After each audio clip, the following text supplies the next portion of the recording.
the vlog. So after finally deciding on a bicycle and have ridden a lot with it, I have a few suggestions on how to choose your first gravel bike. So one caveat, these are just my suggestions based on the type of riding that I like to do and the terrain that happens to be here in Cebu, Philippines. The perfect bike really depends on what kind of riding you want to do and the kind of terrain that you find yourself in. Now, that being said, if you don't know yet exactly what you want, then hopefully these suggestions will be helpful to you if you want to buy your first gravel bike.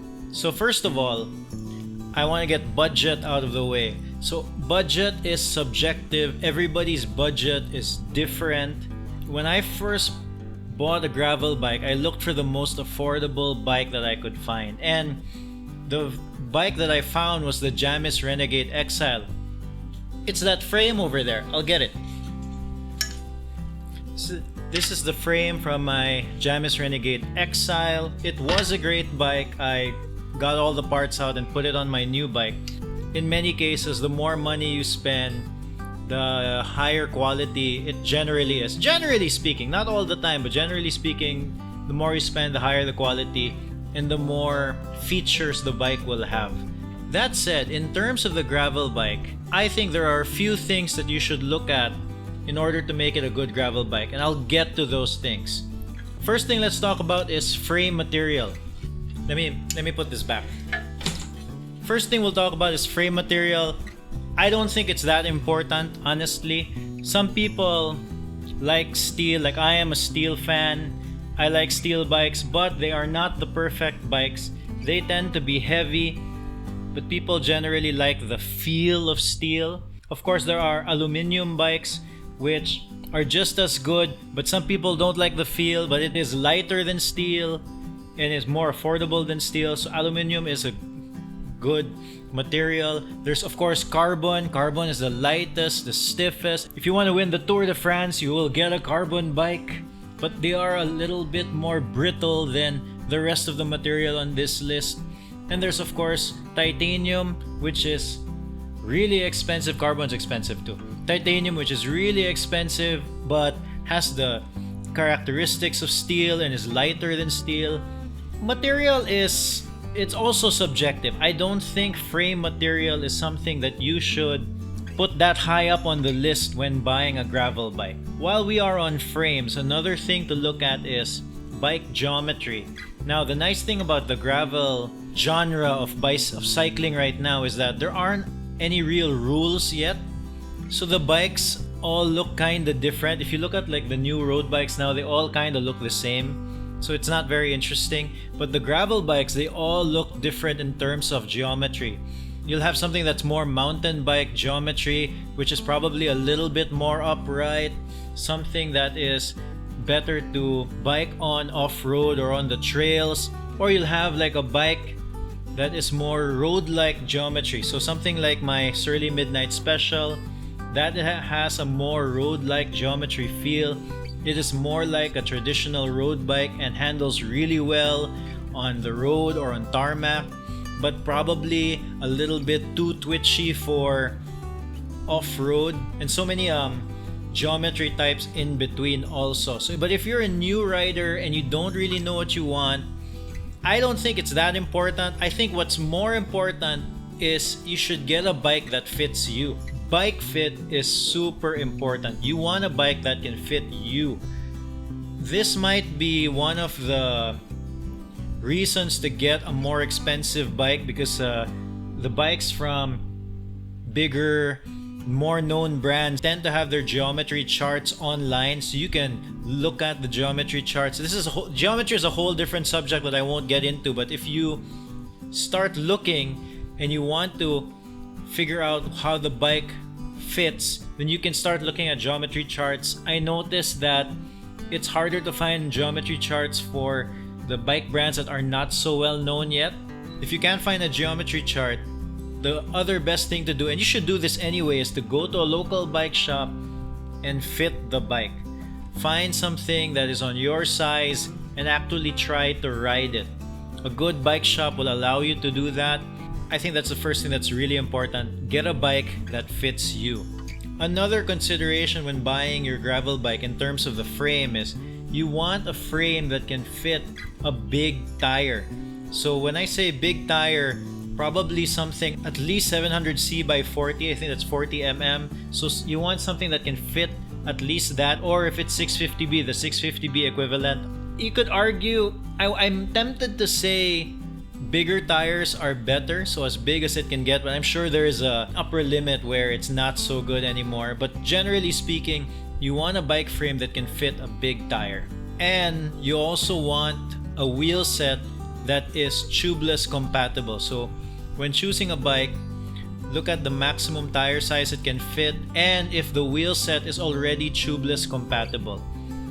Even if you don't plan to go tubeless, at least you have that option in the future, because at least for my experience, as soon as I went tubeless, I found the riding to be totally different. I didn't have to bother with flats too much anymore. I used to get flats all the time. So I love riding tubeless. I think tubeless is the way to go. So buy a bike that has at least tubeless compatible wheel set. While we're at the frames, you want frames with a lot of mounts, so you can put a basket if you want, more bottle cages.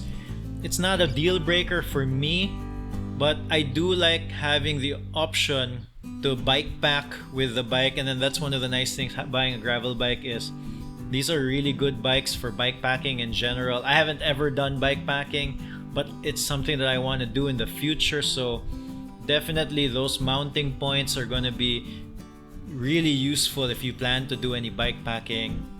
And that's something that the gravel bike is really suited for. So more mounts, the better. So moving on from the frame, the next thing to look at is group set. Personally, I don't think you can go wrong with a group set from either Shimano, SRAM, or Campagnolo. Is that how to pronounce it? If it's any of those three brands in terms of group set, I don't think you can go wrong. I think if it's like one of those brands where it's like a Chinese brand or some brand that you've never heard of, I wouldn't veer on that direction in terms of the group set, because I just don't know how reliable that will be in the long run. And then the group set is one of the most expensive things in a bike. At least if it's from those three brands, all the group sets, even the most affordable ones from those brands, are really good.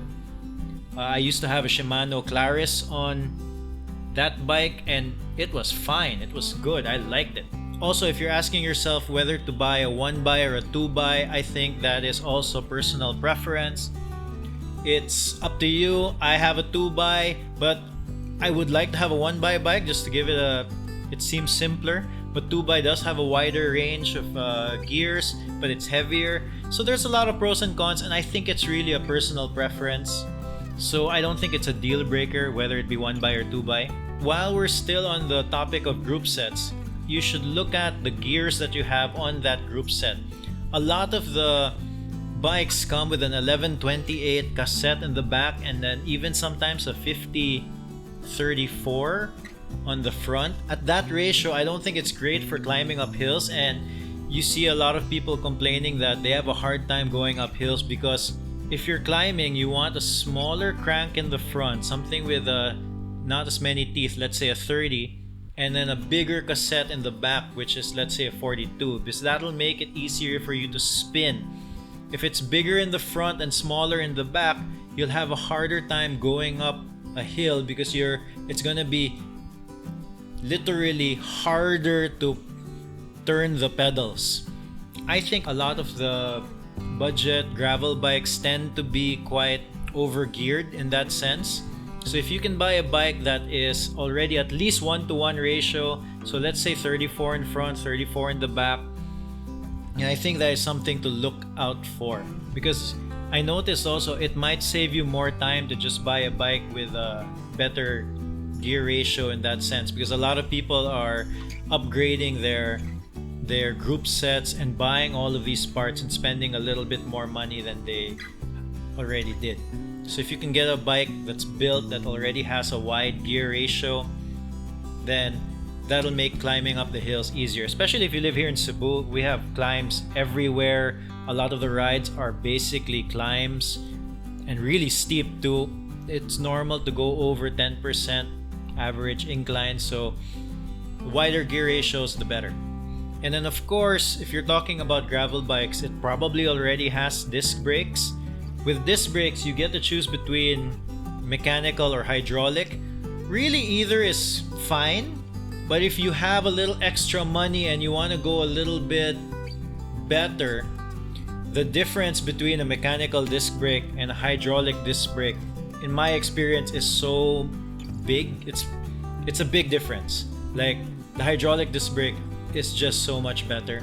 In fact, when I upgraded my group set from the Claris to the GRX, to me the biggest difference was the hydraulic disc brakes. They were a total game changer. If you can stretch your budget to hydraulic, buy hydraulic. If you can't, mechanical's totally fine. Can't go wrong as long as you have a disc brake. And then my last tip for buying your first gravel bike: looks matter. If you like how your bike looks, you're gonna ride it more. And if you think a bike looks beautiful, you're gonna love riding that bike. So buy a bike that you like how it looks as well. So just to recap, budget is subjective, but if you can pick a gravel bike with these characteristics, I think you should look at how the bike fits you. That's super important. The frame clearance has clearance for bigger tires. Bigger is generally better. Wheels have to be tubeless compatible. More mounts are better. And if you're looking at bikes with different group sets, you can't go wrong with the big name group sets like Shimano, SRAM, or Campagnolo. Wider climbing gears is better if you get to choose. And hydraulic disc brakes if you can. Mechanical still good, but hydraulics if you can stretch your budget to that. And looks matter. Okay, so I hope that was helpful. I hope that this will inform your gravel bike purchase. And if you disagree, hey, totally cool. This is just my 2 cents. What I think I found important when I went buying my bicycle. Okay, alright, if you enjoyed that episode, we have more ride videos, more talking head videos. Subscribe. Okay, bye.